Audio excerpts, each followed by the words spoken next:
Welcome to the Passive Income Machine podcast, where we show you how to break free from the grind and achieve real financial freedom in 10 years or less.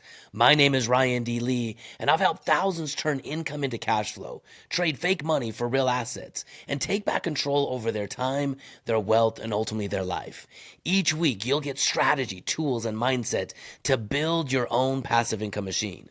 So my friends, sit back, relax, and enjoy today's episode. All right, my friends. Welcome back to the Passive Income Machine podcast. You are on the microphone today with me, Ryan D. Lee, and the gold standard, Scott Saunders. Scott, you want to say what's up to everybody? Ryan, great to be with you. Looking forward to talking about what we're going to talk about today. The topic of gold. All that glitters is not gold, but we're going to talk about gold. All that glitters is not gold. Well, I tell you what, Scott, it's fascinating right now. I think you and I, we have a different viewpoint on economics. And I think probably a lot of the listeners are either coming around to our viewpoint, otherwise they would probably stop listening to us, or share our viewpoint as well. And so today what I want to do is I want to talk a little bit about the current value of gold. We're going to date stamp this podcast. It's, late October, early November 2025. And the current price of a gold ounce just hit $4,000. I think as of right now, it's just under $4,000. It's $3,999. And, I own gold. You own gold. You've owned gold for a long time. Now, for me, that doesn't make me any more or less excited when I own gold when it was, $600 an ounce, right? So what the heck is going on? Why is the price of gold going up? And did our gold coins or gold watches or gold necklaces or gold bars, however you want to store and hold your gold, did our gold get more valuable, or is something else going on below the surface? Well, I think anytime when you're dealing with the price of a commodity like gold, and this is something that's been around for thousands of years. Gold's something that Roman times, you could go throughout history that it's been around, and it's been used as a method of storing value. It's been used as a currency, a way to transact and to buy things. The value of gold, if you look at it, I know you know this analogy, if you go back, let's say to the 1920s, 1910 in America, 1 ounce of gold would buy you a really, really nice suit. You can get a shirt, a belt, and nice shoes. And today, if I go to a place like, let's say, Nordstrom, a nicer suit, shoes, belt, and that whole thing, it's going to cost multiple thousands of dollars. About the same thing. So 1 ounce of gold years ago, it buys exactly the same goods today, or relatively the same, which is fascinating. It hasn't really buy a whole lot. The purchasing power of gold didn't go up. It buys the same amount as it did before. It's roughly equivalent. So that's a really interesting way to look at it, is that what it purchases in the marketplace hasn't really changed all that much, and it's identical. So, Scott, that brings up a really interesting concept, and this is where I think we want to give some insight, right, to people, because what you're saying is gold isn't any more or less valuable than it was 100+ years ago. And if we really look back over the history of time, gold is what it is. It's never been more or less valuable ever. Now, the reason gold is more expensive today is something is going on in our economy. It's causing a distortion. And a distortion makes it hard. Like, the only way you can win in the economy today, the only way you can win with money today, is you have to look below the surface. Everything that we measure value on and we measure worth with is denominated in the United States to the US dollar. So if we bring gold and the US dollar and we put them side by side and we say, hey, 100 years ago it cost us 1 ounce worth of gold to get a suit. Today it costs more dollars, but we can still buy the same suit with that same 1 ounce coin. What is actually going on when we stack up dollars and gold side by side? What's the distortion that we have to see through? The distortion that happens is on the dollar side of it, right? So if we establish gold is constant, then by default, the amount of dollars that we need to buy the same thing, in this case a nice suit, we need a whole lot more of the dollars. So what's really happening is our dollars, our US dollars, are not going as far. They buy less. The purchasing power is kind of the term. So you've got this concept that maybe we should unpack of what's called a nominal price and then real, right? So nominal means in name only. That's what it stands for. So we're used to looking at kind of prices of what something costs, and we look at the price. That's a nominal thing. Then we've got the real purchasing power, and they're very different. And I think this is a really difficult concept to wrap our heads around because we're used to what prices of things used to be with anything, whether it's a cup of coffee, the price of a candy bar, or a gallon of gas. We kind of in our heads measure what we knew historically of that nominal price. And that creates a whole problem because, as you know, the supply of dollars, of the money and the currency that gets into the economy, we've gone through some pretty big shocks in the last 5 years or so in that regard. And maybe we could talk about that. And that's what we're starting to see show up with things like gold that's kind of a store of value. Yeah, I think you're exactly right. I think the way I look at what's going on with gold right now is people, the markets, they don't know. They might not have the words for it, but they know something isn't right. They know that the dollar is getting less valuable, and so they're fleeing. They're trying to get rid of their dollars, and they're trying to trade their dollars for something that does hold value, and that's gold. And so now we see the price of gold going up because more and more demand is going into gold. And the reason that demand is going into gold is because people know intuitively or by design that the dollar is getting less valuable. And here's the thing: I think I want to kind of take this direction of the conversation. I think Kiyosaki, he's a pioneer in so many ways. And Scott, dude, let's brag about this for just a minute. You and I are getting on a flight tomorrow. We're going to go be hanging out with Robert Kiyosaki. I'm super stoked about this. We get to go record some podcasts with him. And as you know, he just forwarded our book, right? He said that we're his gurus for cash flow, so we get to go out and talk to Kiyosaki. But Kiyosaki talks about the game of money, and I love this analogy. If there is a game of money, or any game of any kind, the only way a game can be played is if there's winners or losers, and it's bound by a set of rules. And if we understand this, the game of money changed. The rules changed around money in 1971. And I think some people maybe know what that means. Most people don't. I know I certainly didn't when I first got going with money. But what happened was our dollar used to be backed by gold, right? It used to be if we wanted to inject more paper dollars as an easier way to transact in the economy, if we wanted to put more dollars into the economy, they would only be made available as the U.S. increased its supply of gold. So it kind of kept in check how many dollars were floating in the economy because the dollars were backed by a real asset. It was called the gold standard. In 1971, President Nixon took us off the gold standard and said, hey, it's now illegal to own gold, and that lasted for a period of time. But what really this did for the U.S. government is it allowed them to start printing dollars, putting more money into the economy without having to chain it or tether it to anything of real substance or value, gold. Right? And ever since 1971 all the way to today, if you want to measure it based on inflation, if you want to measure it based on new dollars created, if you want to measure it based on, the price of gold compared to the dollar, the average rate of inflation has been about 5%. I don't care what the federal government tells you. It's all story control. It's all manipulation. They're not really telling you the truth because if everyone knew that the average rate of inflation, which is really what it is when you look at how many dollars have been created, is about 5% per year for 60 years.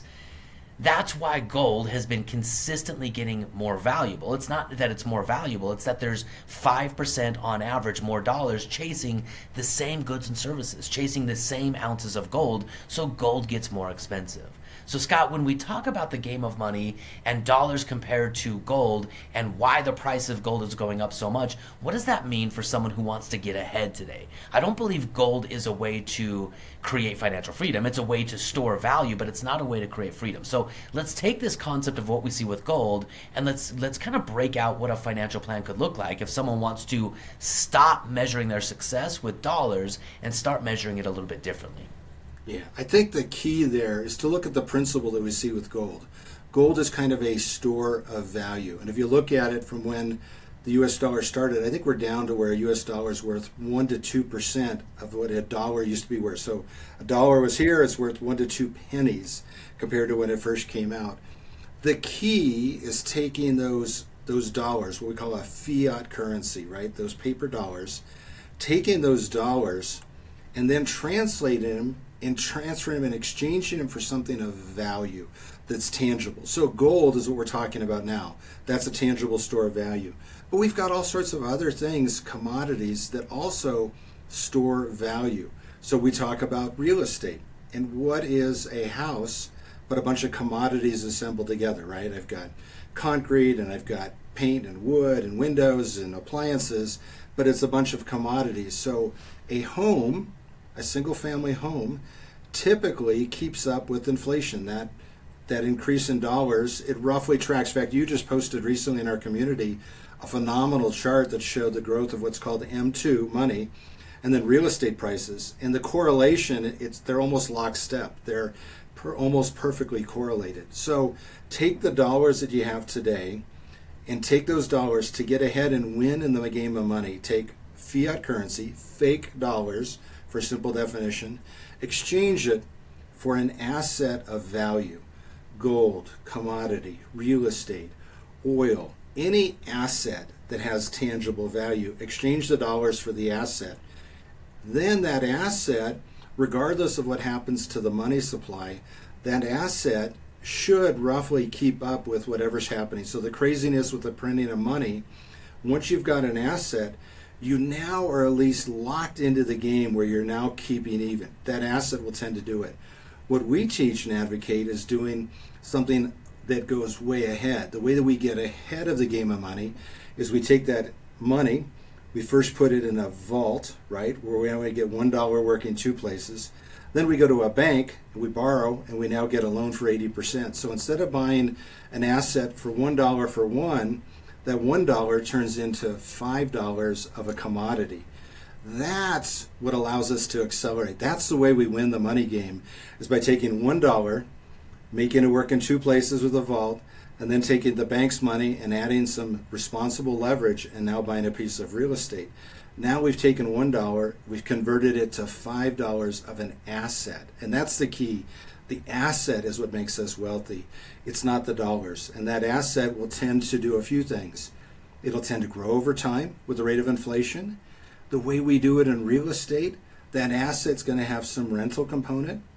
And normally the rent kind of keeps up with inflation. So the rental income will grow in terms of printed dollars over time, which is another way we become wealthy. So it's really a foundational concept, and I think we used to think of dollars, right? Stuff them under a mattress, bury them. Those dollars don't really do anything. We've got to take that fake money, we got to convert it into something that's tangible, an asset of value that helps us.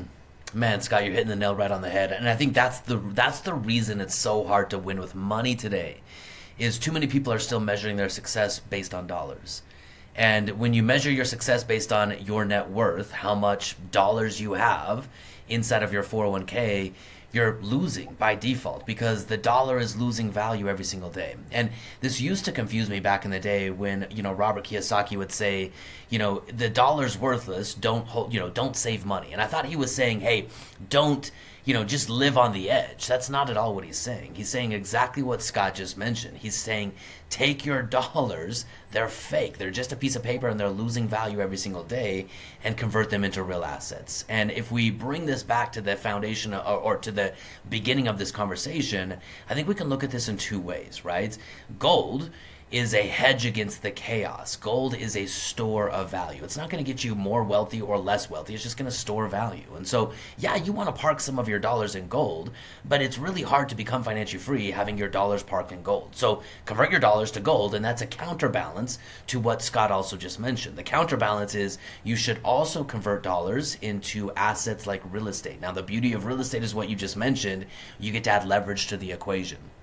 You get to turn one of your dollars that you had to trade your time, your effort, your energy for into 5 fake dollars. $1 that you had to work for now turn into 5 with vault leverage and bank leverage. That allows you to build your financial plan 5 times faster because you're using fake money. You're using other people's money. I joke about this. My wife gets mad every time I say it, but you can walk into a bank and yell, "Give me all of your money." And if you walk in and just yell that, they're either going to A, look at like you're crazy, or B, arrest you because they think you're trying to rob them. Or you could walk into the same bank and say, "Give me all of your money. Oh, and by the way, I have this property I want you to lend against." And then they'll gladly usher you in to sit down at a desk and just print money out of thin air and give it to you to go buy that house. So you can rob a bank either illegally or legally. And that's the game. Convert fake dollars into real assets and let the economy, let inflation, let the the craziness that the government is doing, let that make you wealthy. And all that's doing is, because they're printing more dollars, it's making the price of your assets go up, just like gold. Right, just like gold. So if I use the bank's money to buy an asset, real estate, and it generates enough cash flow at the very least to pay off the leverage that I took to buy the asset from the bank, the 30-year mortgage, then I'm just going to get richer because the economy, or because the government is printing more money and injecting into the economy. The price of that real estate is going to go up, which means I could sell it at a future date. I could generate cash flow from it. I could equity harvest it. There's so many different ways I could harvest that profit. But I'm letting the economy, the rules of the economy, the new economy, make me wealthy versus trying to outlast the economy and outsave the economy by parking my money in a 401k. Yeah, I think, Brian, one thought I just want to interject too. One area where it's more challenging for us in America than most everywhere else is that we measure everything in U.S. dollars. We're America, right? And we're also kind of the international standard. Dollars are used for the currency for oil and for trading everywhere. But I notice when I travel to Europe, when you go to another country, a lot of people that grow up in other countries, they measure their value. They've got to exchange other currencies. I remember years ago I went through Europe and I traveled from one country to the next, and I go from German marks to the thing, and you're always moving around with all these currencies. Today it's done with the euro. But people in Europe are really comfortable measuring value in 2, 3, 4 different currencies. The US dollar is one of them, but they'll compare it to the euro and maybe some other currency. So, one thought would be to try and not think of things always in a framework of US dollars, but to try and use a measuring stick. So there are charts out there that will measure, for example, the price of a home in gold. And when you measure it that way, the price of a home looks very different. Other people will measure the price of a home in oil, barrels of oil, or Bitcoin, or other measures that are out there. And I think to expand our thinking, take some time and go into ChatGPT and just play around and look at some other measurements. And I think what that does is it just helps people, instead of being narrowly focused on the US dollar, it gives you another tool to look at things a little more broadly. We're all kind of schnookered being in the US economy in that sense, because we think of dollars measuring value, but it's not accurate as we're talking about. So to the extent we can begin to look at other benchmarks, other measuring sticks, it gives us a little bit more of a balanced framework to look at it. So I know whenever I do that, it's always eye-opening, and I do it a few times a year, and it always just gives me a new way to measure it and go, wait a minute, that's not nearly as expensive as I thought it was when I use something else that's another store of value. And it's a fun exercise. It's really kind of a fun thing to do. I love that. I love that. So, my friends, hopefully you're getting